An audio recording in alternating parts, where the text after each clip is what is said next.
Hey everyone, welcome to the Ceres Podcast. I'm your host, Stelios. Today we're diving into an episode featuring current best newcomer and young fish fryer Jamie Russo from Redcloak Fish in Stonehaven. Today's episode is brought to you by Ceres Predust number 2, the game changer in predusts. Imagine achieving perfection in every bite of fish, and now it's possible.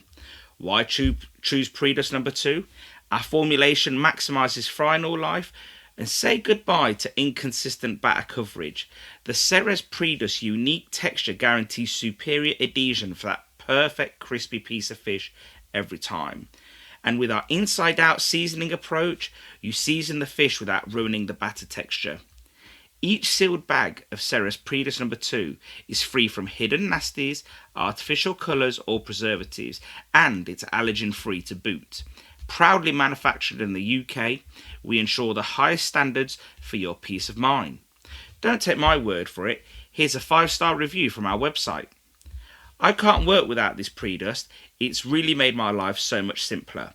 Previously, other rice flours or cones just didn't hit the spot. This just does what it says on those little bags, and those bags do keep the product in the best condition. So, boost your sales and profits with Ceres. Order your Ceres Predust number 2 from ceres.shop today with free delivery across mainland UK.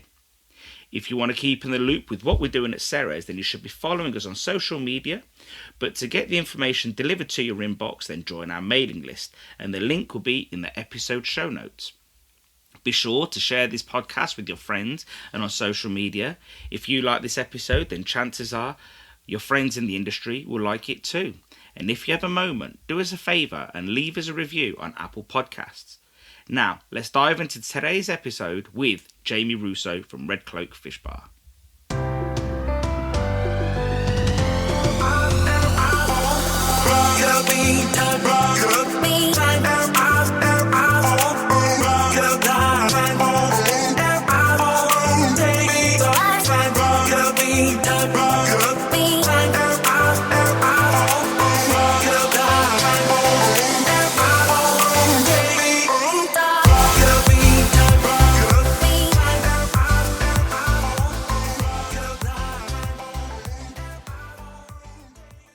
Jamie, welcome to the podcast, mate.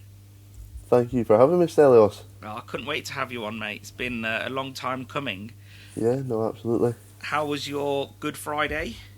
It was good, yeah. No, it's been a busy weekend, so yeah, it's just been a manic day yesterday, just getting everything back replenished. But yeah, were you open on Bank Holiday Monday? We were, yeah. And was that a busy day as well? It was, yeah. It was busier than our usual Monday, so we didn't know what to expect because a lot of people go away. But no, it was a busy day for us. So overall, a success. It was, yeah, absolutely. Well, I guess it's hard enough to plan these things when you've been in business for a while, but when you've been in business for 10 months, how did you go into it? It wasn't easy. We took a bit of a gamble. I just ordered some more stock than usual, and it's very much a bit of trial and error this year. All throughout the 10 months, it's been a bit of a gamble whether or not. A couple of times it's we've sold out.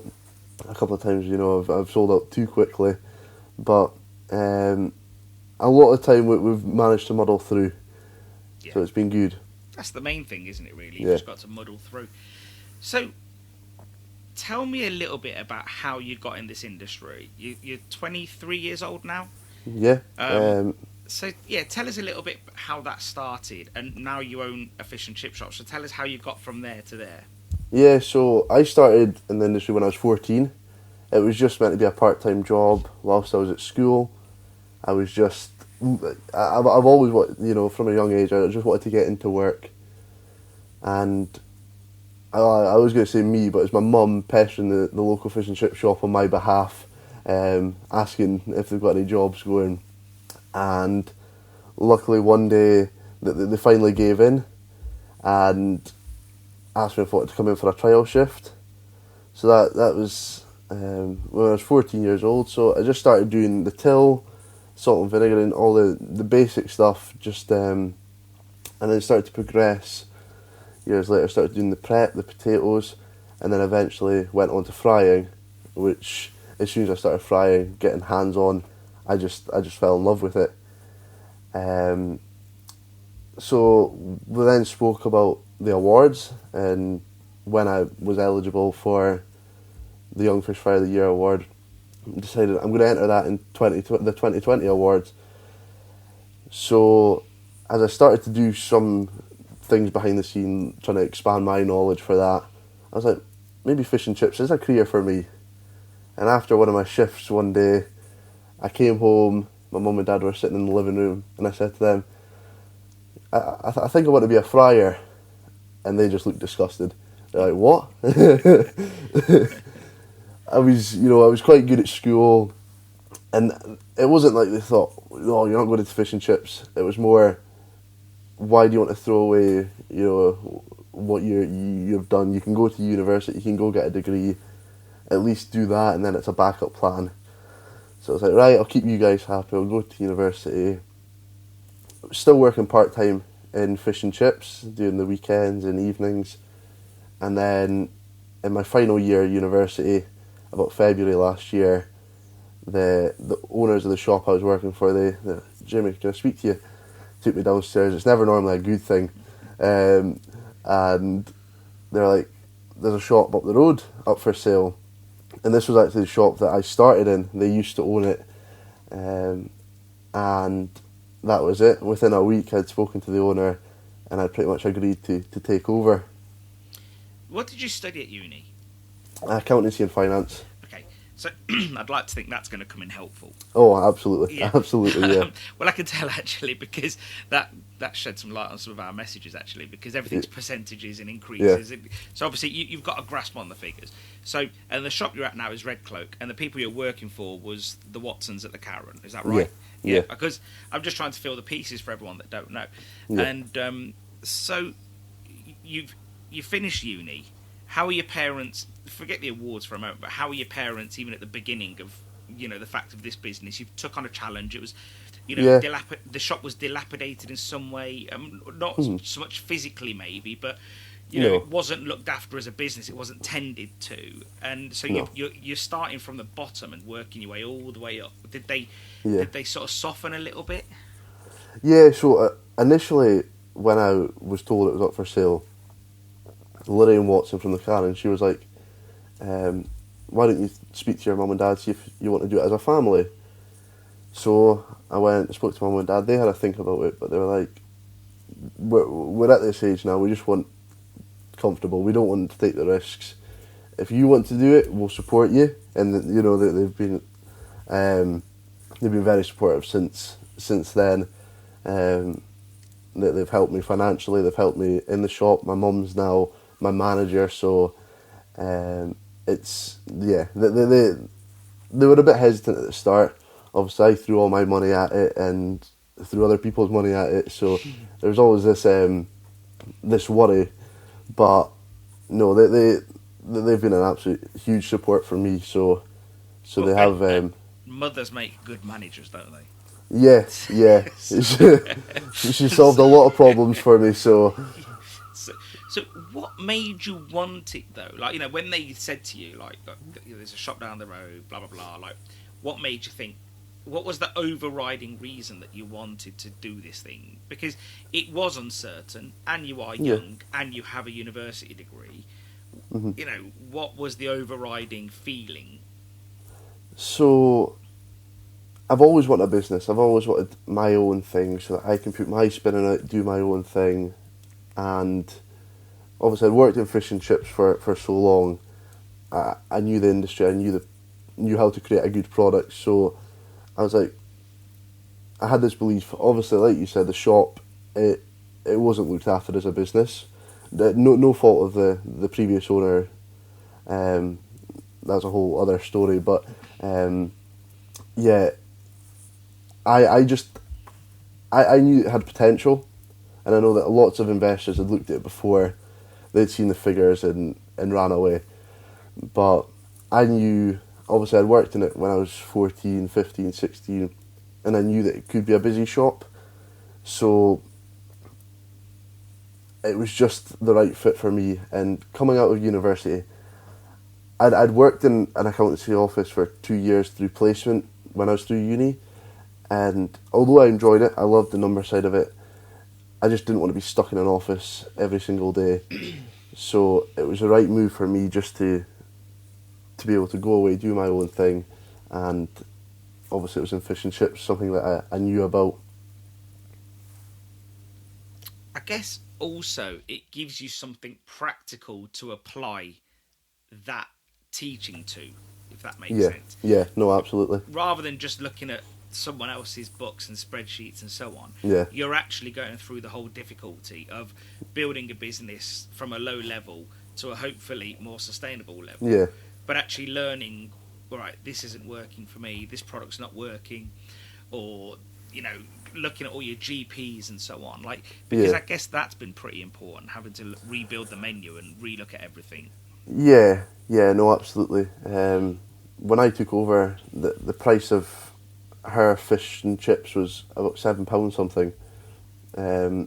So I had to look at that, and you know, I'm now not £9 for fish and chips. So it was looking at all the numbers, looking at everything, and yeah, don't get me wrong, I've not always got it right, but we've quickly resolved some of the issues. So yeah, no, it's been a. The fact is, you won't always get it right. I've seen people with, you know, mega fish and chip shops or mega restaurants or chains and groups, and they get it wrong, and they're just human. You know. Well, that's it. The quicker you make a mistake, figure out that it was a mistake, and start again is the best thing to do.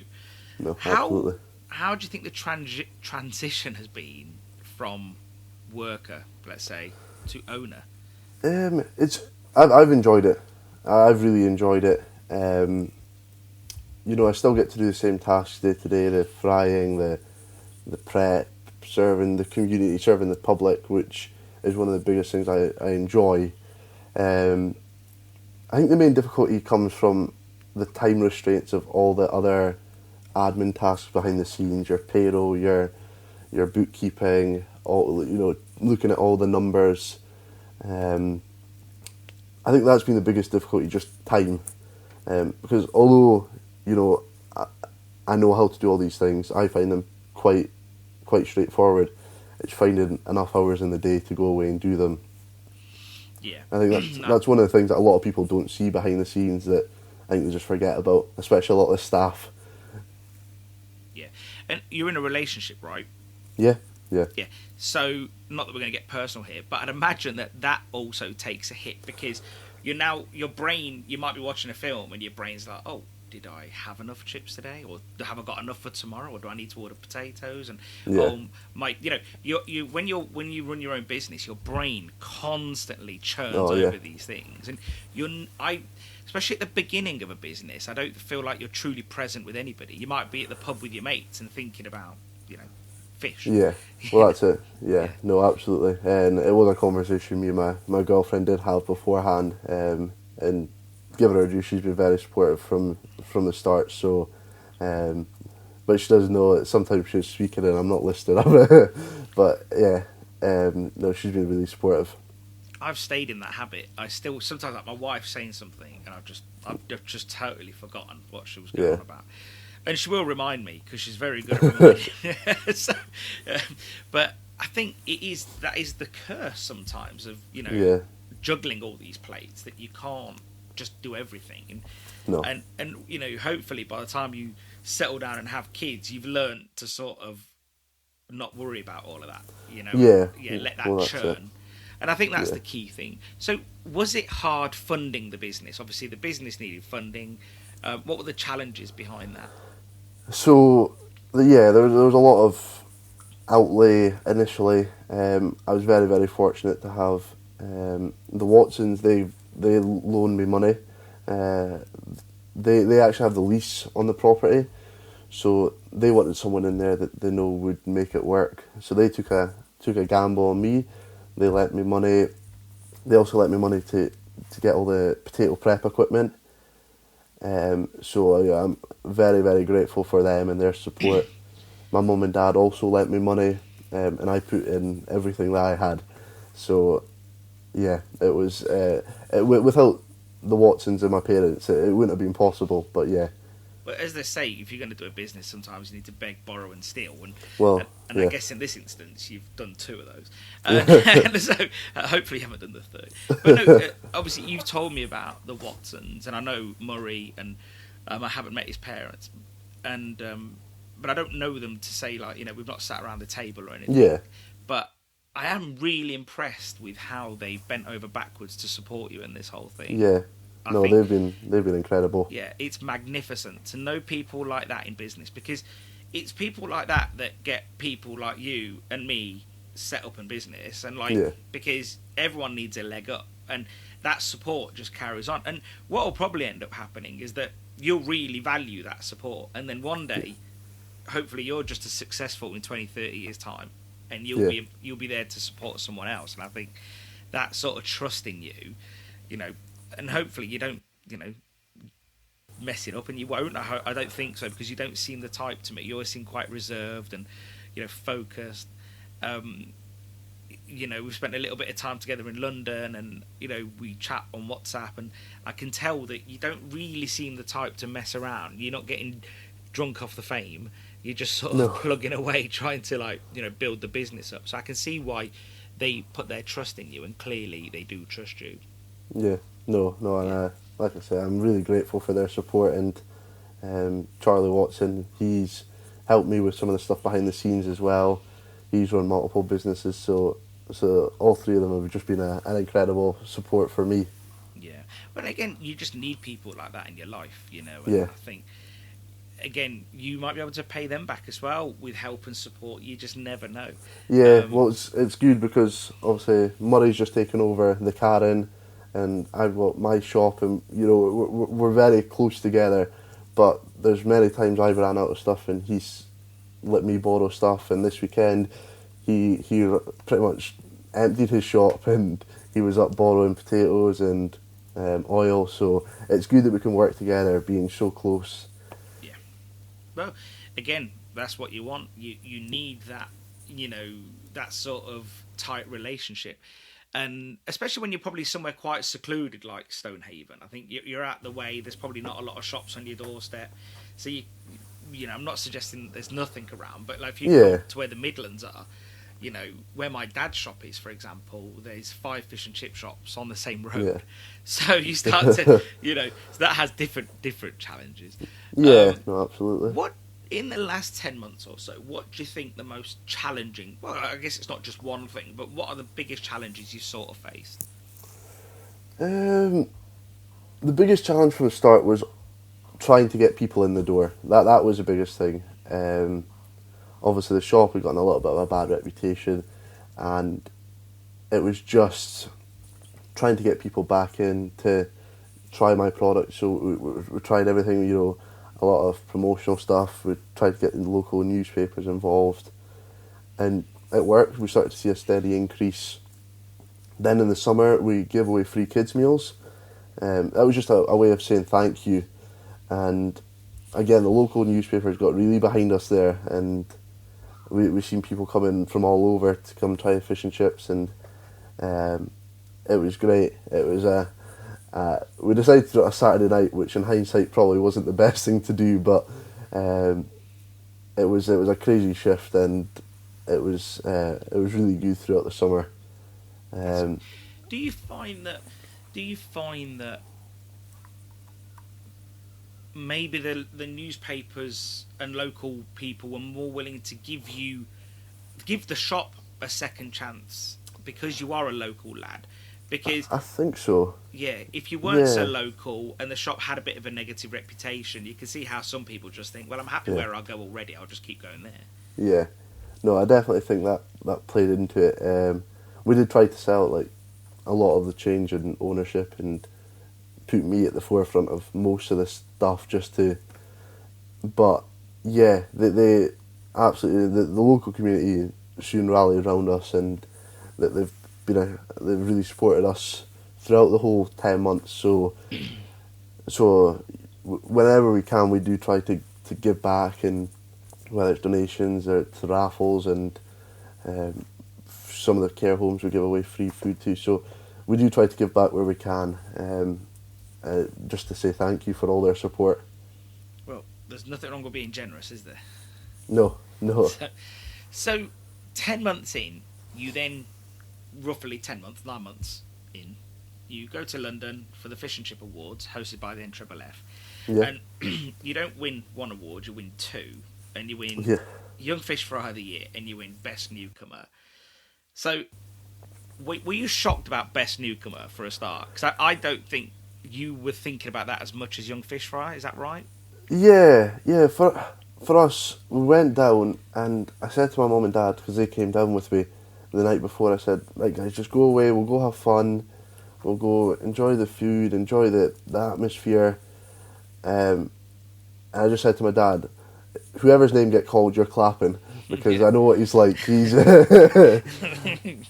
especially by the time it called, I think he'd had one too many wines, so we just... But it's obviously Newcomer was called first, and we got a chance to speak to the other finalists, the other two couples that were up, and they were great people, and we'd pretty much, we were hugging that, and we just said whoever wins, and I've spoken to them since. We've kept in contact, so yeah, it was quite a surprise. I really didn't expect it, but. Obviously I'm ecstatic that we did, and then obviously when it came to Young Frier, we spent quite a lot of time, all the finalists together, down in Peterborough, and then at the awards, and it was 3 great lads, and we would have been happy for any of us to win, and I think that was one that I was most surprised about, because when I went into applying for the awards, it was very much just to benchmark where I was. Obviously, we're nearly a year in, 9 months in, by the time of the final, just to try and see where we were, if we were on track for what I wanted, what I expected. Because when I entered the 2020 awards for Young Frier, the feedback you get back is incredible. I think that's one of the best things about the awards. Whether you win, whether you don't, you still win. Because the feedback you get back's so valuable. So for us, we obviously you hope to win, but we didn't expect to win. Yeah, no, and this is the point, isn't it? That but at the same time, you almost become supportive of your competitors at the same time, don't you? Yeah, it's a strange feeling that you also want to win, but you're also happy for them to win. Yeah, So, and hopefully you've made friends for life there with those guys. Yeah, well, that's it. Absolutely. What was the judging process like for Young Fish Fry? How would you explain it now to somebody who's thinking, I want to enter this thing, but I don't fancy anything tricky? So all the awards start with a paper entry, which covers a wide variety of topics: your physical product, your processes, health and safety, the environment, sustainability. So it's quite a vast, I think it's 20 multiple choice questions, then 5 longer answers, if I remember rightly. Then the next stage is a Zoom interview.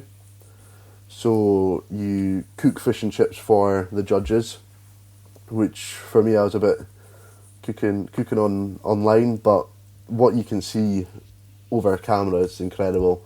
They're looking for the chips to be cooked, they're looking at the portion you're serving, they're looking at your fish, making sure it's properly cooked, the batter's cooked, and then they ask you 3 or 4 questions on the processes, and then a random one at the end. And then on to the final. It's a shop visit. So Mark Drummond and Nicky Lewis came up to see us, and they spend 3 hours with you, and they go through everything. Your if you do potato prep, your batter prep, what you do with your fish, and then obviously your frying, and at least now they're in person, so they can eat your fish and chips rather than just look at it. So that was the process. There's the 3 rounds, which has changed from the 2020 awards, But I think it's a positive change. It's definitely being able to tailor it more to the shops. Mm-hmm. Because like for myself, I don't cut fish. So in 2020 I was judged on how I portion up a fish. Okay. Which obviously was my downfall. And there's some shops that don't rumble potatoes, so if you have to go down to Leeds to do that, you're going to be at a bit of a disadvantage. Obviously you still have to have the knowledge of how to, but it's a lot more tailored to your shop now. So, but if anyone's thinking about entering, I would just say do it, because like I say, the knowledge, the feedback that you get back is so valuable and absolutely worth it. I'd imagine that more employers than employees listen to this podcast. Yeah. What benefits would an employer get? Like, if they could look at it from a selfish point of view for a moment. Like, yeah. Because that's what, to some degree, a business person's going to be like, well, what am I going to get out of it? What would you say? Non-financial gains. Yeah. You know, just processes, operations and stuff like that. What would you say that the gain from this? I think, obviously we all struggle with staff, getting in good staff. But I think the award gives them a little bit of a boost in morale to, you know, they delve further into the industry. They get to meet contacts. They get to see that this is a career that is worthwhile. It's not a part-time job that, you know, a lot of people end up in the industry just thinking, oh, it's a part-time job, it will get me through for now. So I think it will definitely boost the morale of your staff. I think it will make them want to get more involved, make them, you know, they're going to go away, they're going to speak to people, they're going to come up with new ideas, and they're going to take that back to shop. So if that's the case, absolutely listen to them, speak to them, and try and take on anything. And obviously the marketing you get out of it, even from top 10, papers and radio stations wanted to get involved, and we seen a little bit of a boost right from the start of the awards, so the publicity side of things is great. Yeah, and I guess that's the point, isn't it? That there is a lot of benefits there, but I think one of the things that probably scare many employers listening to this is one bit you just said there, which is they'll come back with ideas. Yeah. And I think, but that's not, I mean, ideas don't mean that they can't be tested, you know. No. And these things mean, you know, I see a lot when I'm on the road, and, you know, I go see shops and I'll see something at Mark Drummond's or Mark Petru's or something like that, and you go back and you test it. And if it doesn't work for you, then that's fine. At least you tested it, you gave it a bash. It's not the end of the world. But if it genuinely is a good idea, I think everyone should implement it if it works in your area. You know, well, that's it. You know, if it's not changing over a frying medium, let's say, or something really significant. But if it is literally, well, look how I'm cutting the fish here, and I've got trimmings here, and I'm doing something with it. You know, you should be listening to everybody who you know. And I think one of the things that we don't see enough in this industry is people visiting other people's shops. I think we just don't see it enough. Well, that's it.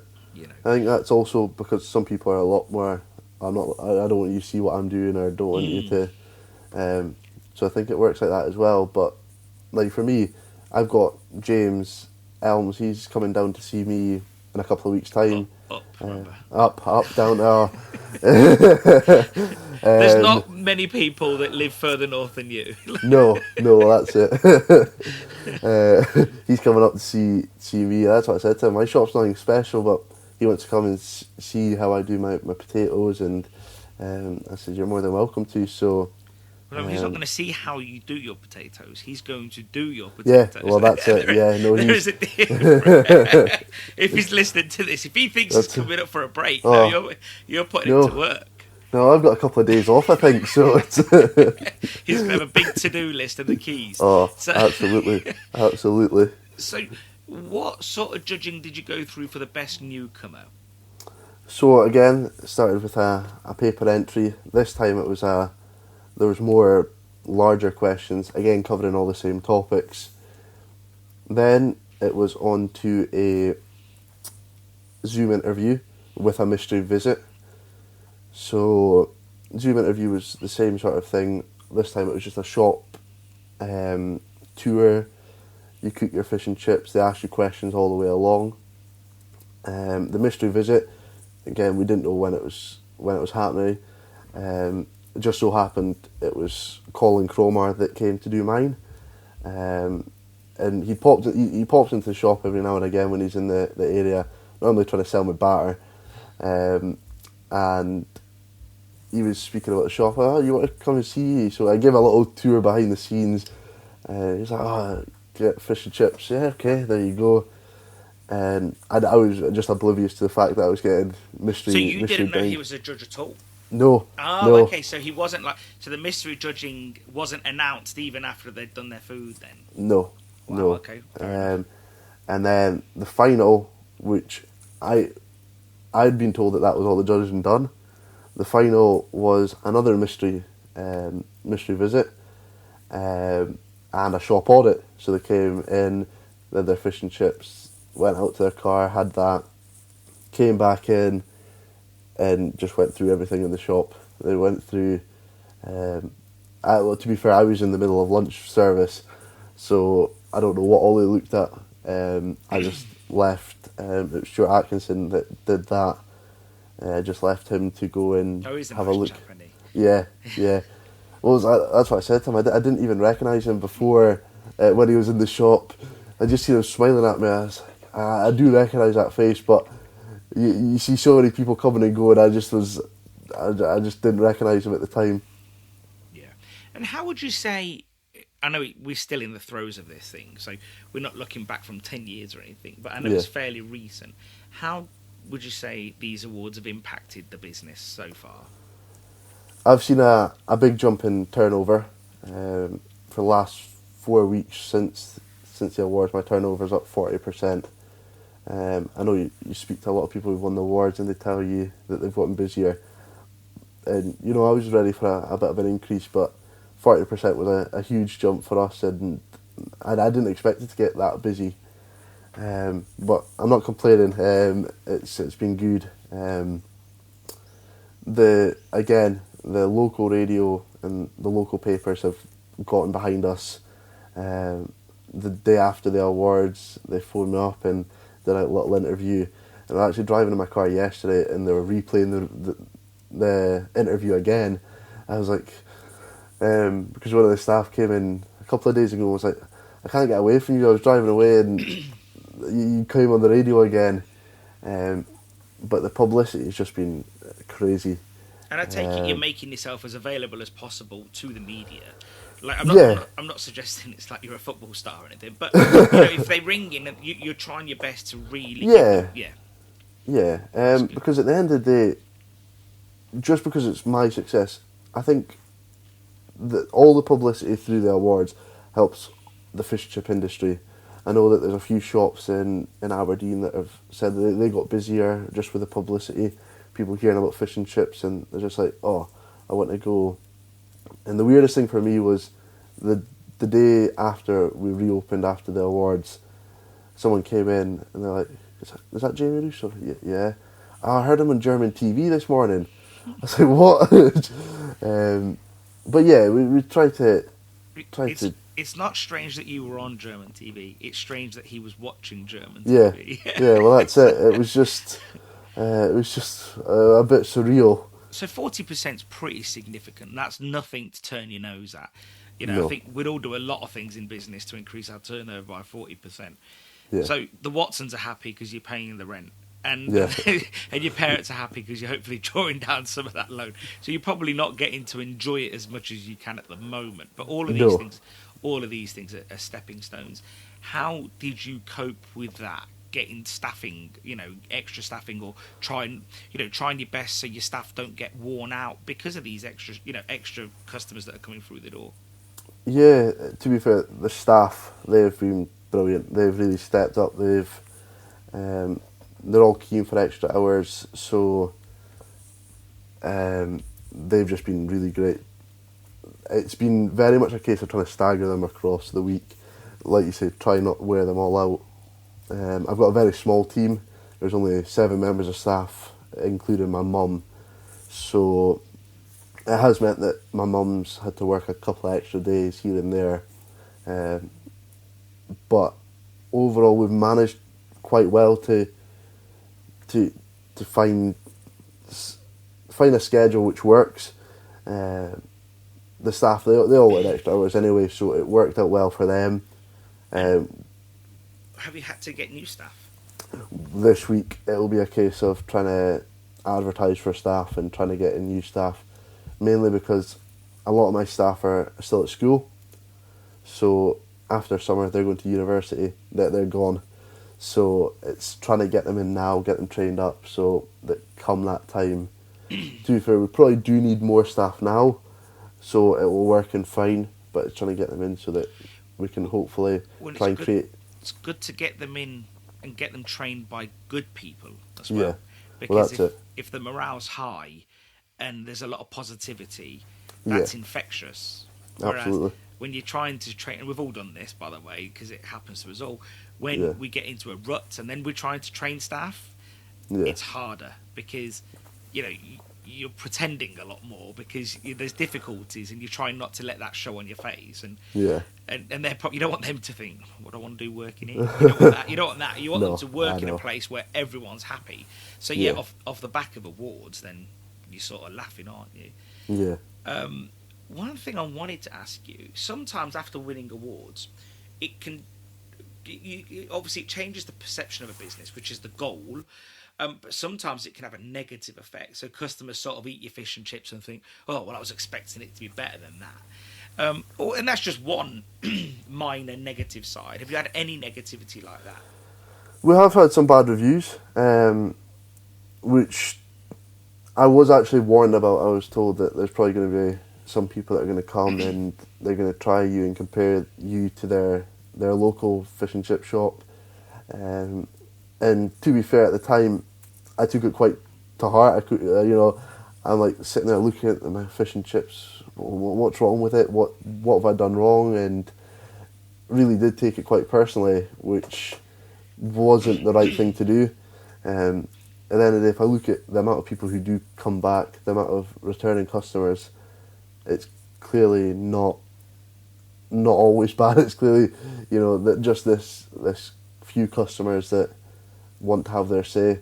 I always prefer if a customer comes back to me and we can try and sort it out. Like we've all, we try to get it perfect every single time, but sometimes there is going to be little wee holes that they slip through. It's always interesting how you win an award. I've seen this with shops over the years, and then local people are compelled to try it, or they feel compelled to try it, not that you made them feel compelled to try it. And then they come and try it, and then they almost don't want to like it because they feel guilty because they do actually like the one they go to, which is absolutely fine. I mean, everyone's favourite fish and chip shop is literally their favourite fish and chip shop because that's the reason why they go to it. And the reason why they stop going to it is because it no longer is their favourite. Something's changed within that business, which means that the customer now doesn't feel guilty about going somewhere else to try a product. And then when they then come to you and feel like they can look behind them and think, you know what, I'm not too fussed about that one. It's not been great lately. I'm going to go try this other new one that is meant to be good. And then it's good. I think they feel like they're allowed to like it because they no longer... But I do find that very rarely do people like two fish and chip shops. It's such a strange thing with fish and chips. I always say that a little bit like barbers. Like, you don't have two barbers, do you? Like, you go to one because that's the guy that does my hair or the girl that does my hair right. And I don't go to a barber's. But you get the point is that you never have two barbers. No. Whereas, and I find that most people don't have two fish and chip shops. They go to one, and that's their Friday treat or Wednesday treat. And, so then when they feel then compelled because and again, what it was, it's social media that made them feel compelled or the news or whatever, they just feel like they cannot enjoy it. So I always feel like those people are probably not your customer until they're not the other shop's customer. Yeah. So I think, and that's why I always say sometimes it's hard to steal chip shop customers because if the other shops are all doing well, then everyone's doing well. It's hard to bring them away. But if you're in a trading area where there's lots of poor shops, then it's easier to pick up customers, if that makes sense. Yeah, no, absolutely.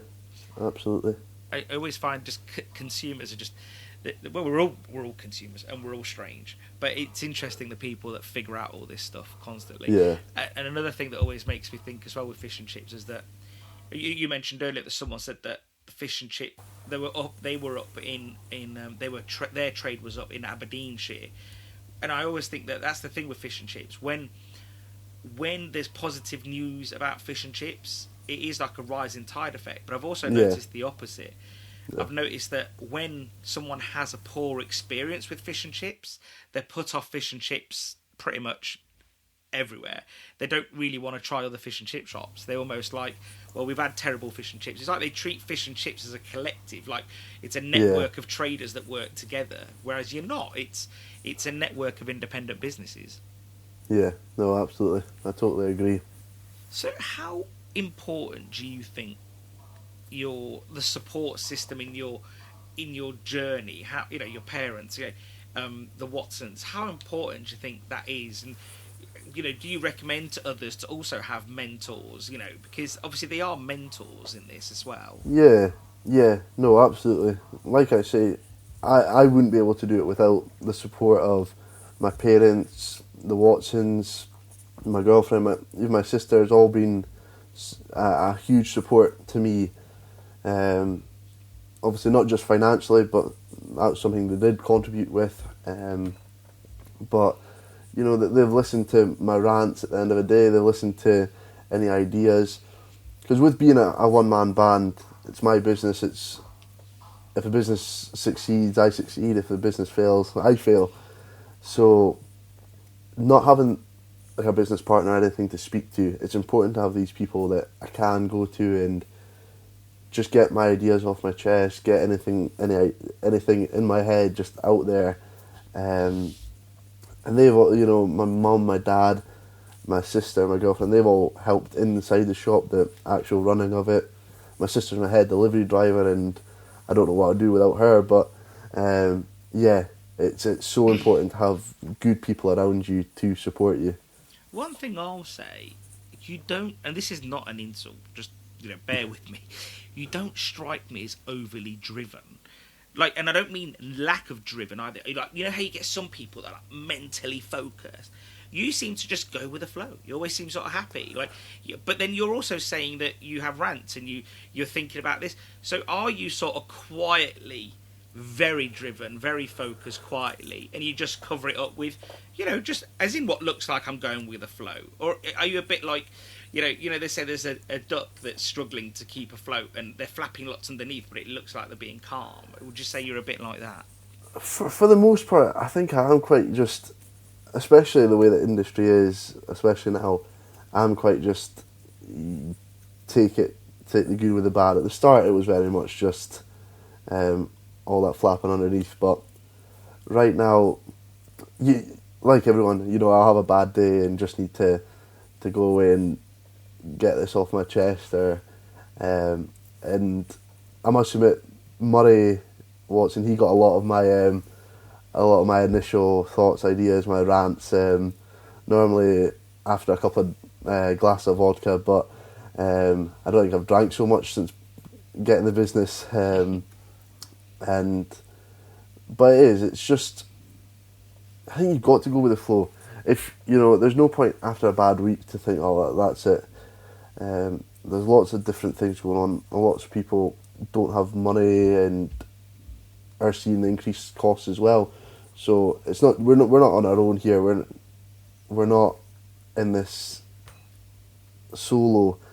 But there is going to be days that I'm a little bit like, just need to get this off my chest there. But for the most part. Oh, go on. Look, how have you managed to? You mentioned increasing costs, and there's been quite a bit of this, and no doubt you probably would have, took over the business with not a favourable utility contract anyway. So because obviously that you never do for your first contract, to be fair. So how have you sort of managed to keep a lid on all these things? Well, one of the things was keeping staffing quite tight. We stagger starting times. We've tried to keep that as tight as possible. I've really looked at the way I do my potato prep. I'm rumbling for a lot less time than I used to. The cost of potatoes is just going up and up and up.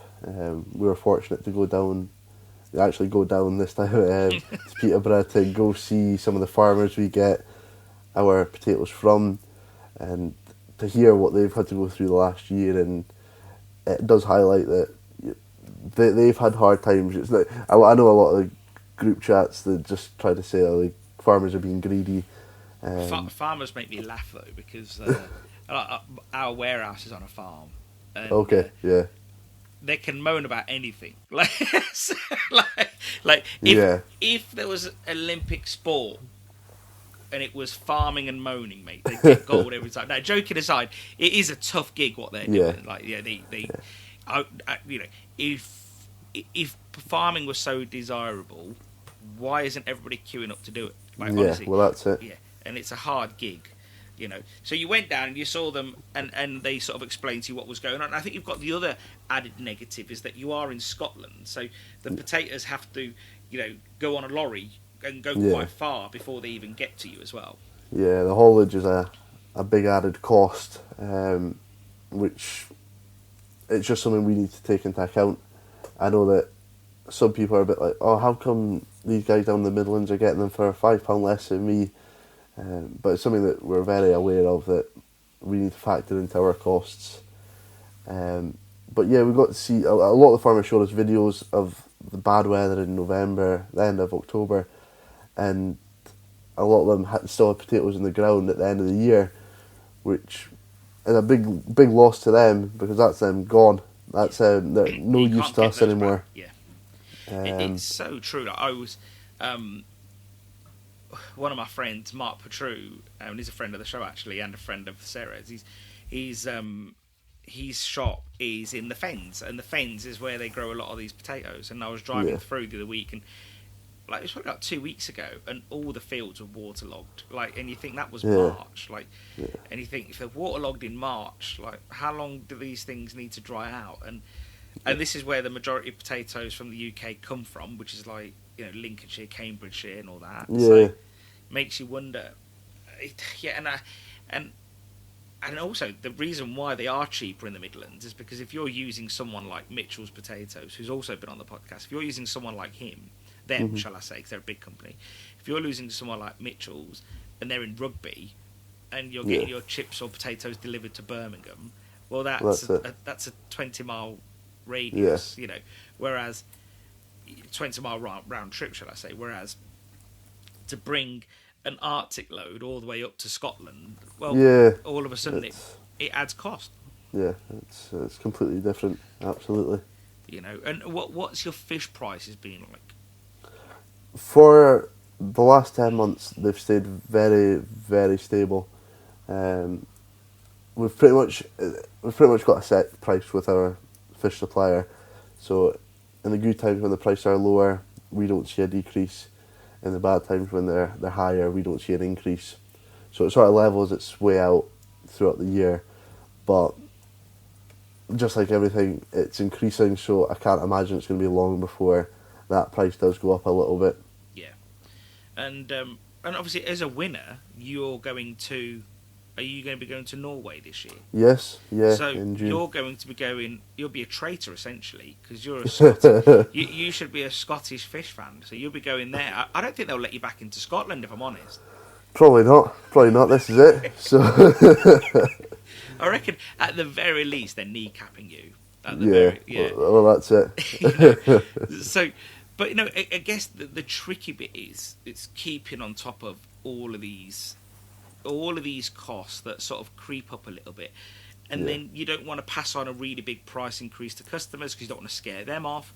No. Because again, the risk is, especially now that you've won something, the risk is that you put up a price, and let's say it's out of sync with the other local fish and chip businesses, they're just going to say, oh, well, it's capitalising because it's won an award.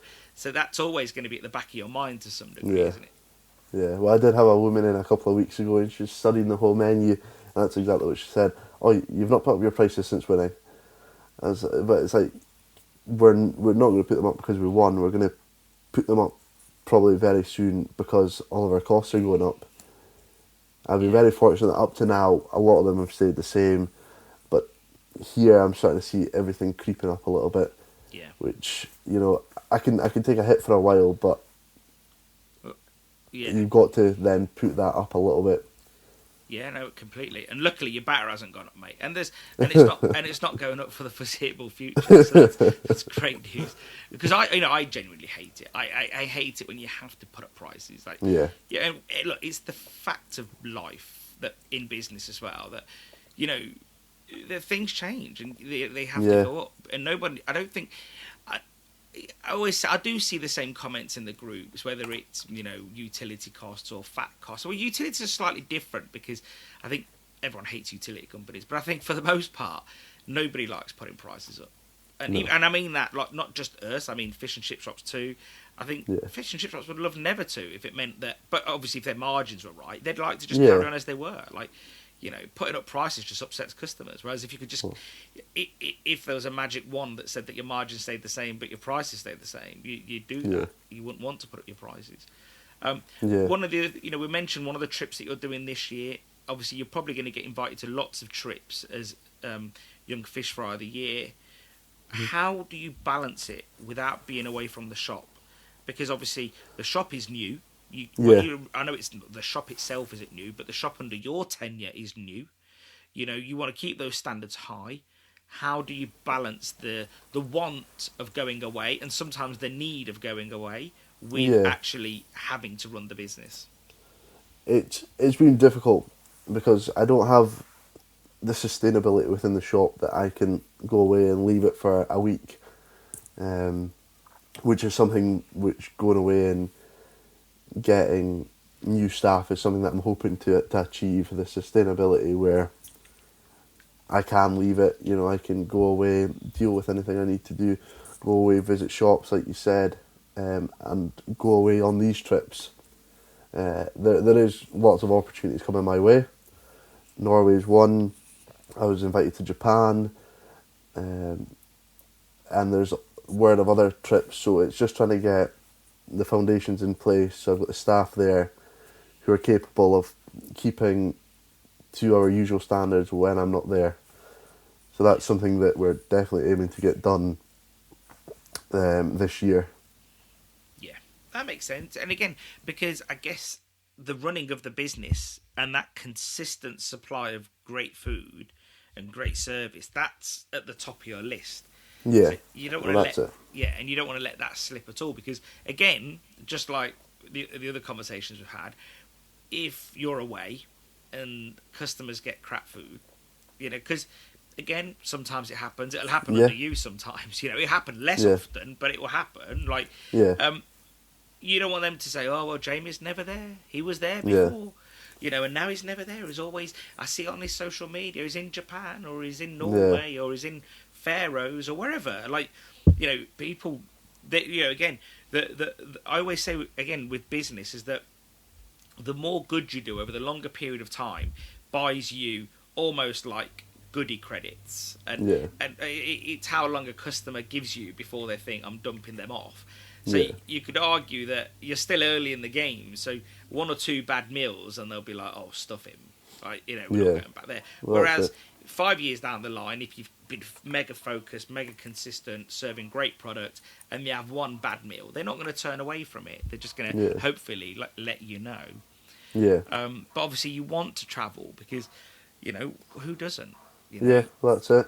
You know, but I guess at the same time, even without awards, for a moment, if we think of this, you chose to go into business. So you also know that, you know, you're sort of locking yourself in for a good 5 to 10 years here.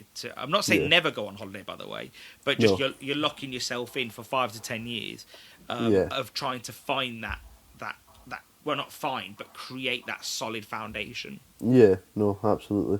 So one thing I wanted to know was just looking at what you want to achieve as your year as Young Fish Frier.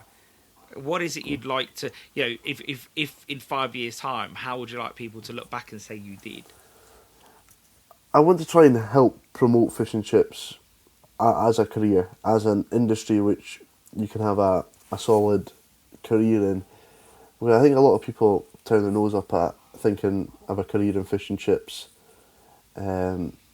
especially getting younger people in, because there's going to come a time, we know it's difficult now trying to get staff, but there's going to come a time when the people who've been in the industry for 10, 15, 20 years, they're moving on, they're leaving, and there's going to be no one to replace them. We're going to see a downturn in shops, which, like we say, when all fish and chips succeeds, when fish and chips succeeds, we all succeed. So it's just trying to get people into the industry. We're trying to host a couple of training days and more info days just to get people in and see what's going on, what they can get out of fish and chips. So that's my main focus for my year. Do you think, just popped in my head, what do you think bit you? What do you think got you, because obviously you clearly wanted to be self-employed to some degree, I can see that in you, but what was it that made it this? Was it the Watsons? Was it working with those guys? It probably played a big part in it. I seen them working together as a family. I worked alongside them many Friday nights when the shop's packed full, and I think I inherited a lot of their passion for the industry, a passion for customer service, because I think that's one of the big things that I enjoy, the customer relationship, chatting over the range, how's the wife, how's things going, how's the kids, and obviously creating great fish and chips is also a huge part of it, but that paired with being a part of someone's day, someone's weekend plans, I think that's what really fuels it for me. Yeah. No, again, that's how you become a part of the fabric of society, the fabric of that community. Yeah. No, by absolutely. having these conversations with customers, and and again, I think it goes back to a bit like the barber scenario. Think about what you talk about when you go to the barbers. It's this, and I think fish and chips is. Maybe I'm wrong here, but I don't think a lot of people do that in a national chain. You won't go into unless you go to Starbucks a lot. But I'm just trying to think of a national chain. You won't be talking to people like they're your friend, would you? Or maybe they will. No. Who knows? But I'm not. I think it's a lot more rare if you have to go into a bigger chain and be treated, like that. That personal relationship. Yeah. Because we've got the same customers, come back every week, a couple of times a week. And you get to know them, you get to know about them, what they're up to, their families, and I think that relationship does help massively. And it also helps when, if anything does go wrong, there's a bad fish supper, they then come back. Oh, Jamie, last week it was a bit soggy, or it was chips weren't very nice. So it helps to try and mitigate that just bad review put up on Google and Facebook or whatever. Yeah, because if they're complaining about a person, and I mean not a business, so the more they can think of you, the person behind the range, the person that's always there, that builds in a lot of goodwill. Yeah, absolutely. Whereas if they never saw you there and just thought, it's just Redcloak Chippy, isn't it? It just doesn't matter, and one thing I was thinking, why didn't you change the name of the shop? Was that a consideration? It was something that I did think about. So it was Redcloak Fish Bar just because it's in the Redcloak housing estate. So probably in hindsight I would have changed it, but at the time it was just that there was a whole faff with the name and everything. That the whole changing of the lease was a lot longer process than we'd hoped, but it was very much. Initially, I was just going to keep the signage up. I was just going to. It's got Redcloak Fish Bar on the range, and the whole shop's just red. It's just red. So, back then, I wasn't very creative. I was like, what am I going to call it? If I'm not calling it Redcloak Fish Bar, what am I going to call it? So it was very much just for ease, but looking back, trying to change the perception of the shop, it probably would have been a better idea changing the name. Now it's worked. So, but probably if I was to do it again, I would have changed the name, changed the outlook of it. Yeah. But again, it throws another load of problems anyway, because nothing is done in isolation. So, No, well, that's it. yeah, so at least you've got it going. And you mentioned earlier as well that, you mentioned in some of our messages that you're looking at investing in the future as well. What sort of plans are you looking at? Well, looking at the frying range, it's quite a big range for what we do. The Watsons, they put it in 9-10 years ago, so they just replicated what they had at the Karen, which they were hoping to just pretty much be able to do the same thing. They soon realised it was going to be slightly different, but the pans are just a little bit too big, and it's the Kremco, it's a Kremco KFE range, and it's got the chip pans with the heat exchangers, which there's a lot of oil in that pan, and it's difficult to replenish it to just top it up, so there's quite a bit of oil having to be dumped. So it's just to try and overall changing the range will be a lot more sustainable for the business, less oil costs, helps me. The bottleneck at the moment is our counter. Our counter is quite small, so if I can increase the size of the counter a little bit, I'm managing to serve food quicker and hopefully just continue to increase turnover over time, retain as much custom as I can, and just continue to try and build on that. Yeah, well, it makes sense. If you've got no counter space, you can't. It doesn't matter how much food you got, you can't put it away. So, well, that's it. Absolutely. Yeah. And oil management is important. So it'd be interesting to see what choices you make in the long run, the short run, because we're making it soon. But again, it's always good to try and think of how you remove bottlenecks in the business. A good friend of mine had a very good shop. He's retired. Well, no, he's retired from fish and chips now, and he had the Atlantic in Glasgow. Okay. And I remember back then. So I think he won fish and chips for the year, probably over 10 years ago. And I remember talking to him, and he's like, "Oh, I'm not frying today." And I was like, "Oh, what are you doing?" He goes, "I'm just standing with a clipboard and I'm just looking at all the bottlenecks in my business." And I remember, I thought at the time he was mental. I've told him, so he's not going to hear anything that I haven't said. But he'd say, he goes, "I've shaved off a minute off something," and he'll always work backwards, so it's from the end bit.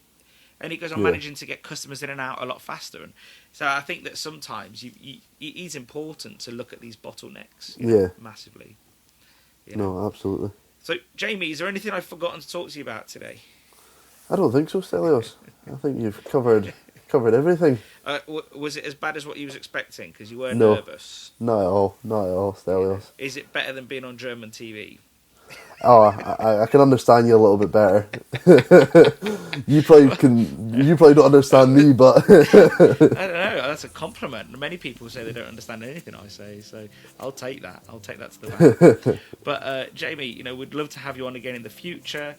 And it's great hearing everything you've done. You've worked really solid over the last 10, 12 months. Obviously, the planning started before you bought the shop, and you just keep plugging away, mate, and I'm sure you'll get what you deserve. You keep doing it. Cheers, Stelios. I appreciate that. All right, mate. Well, I'll let you go and have a great day. Cheers, mate. Take it easy. Bye-bye. I really enjoyed chatting to Jamie from Redcloak Fish Bar today. It's amazing to hear what he's achieved in the last 10 months. I think he's got a really interesting future ahead of him, especially with that solid work ethic that he's got. If you want to keep in the loop with what we're doing at Ceres, then you should be following us on social media. But to get information delivered to your inbox, then join our mailing list. You won't get no spam, only news and great offers. The link will be in the episode show notes.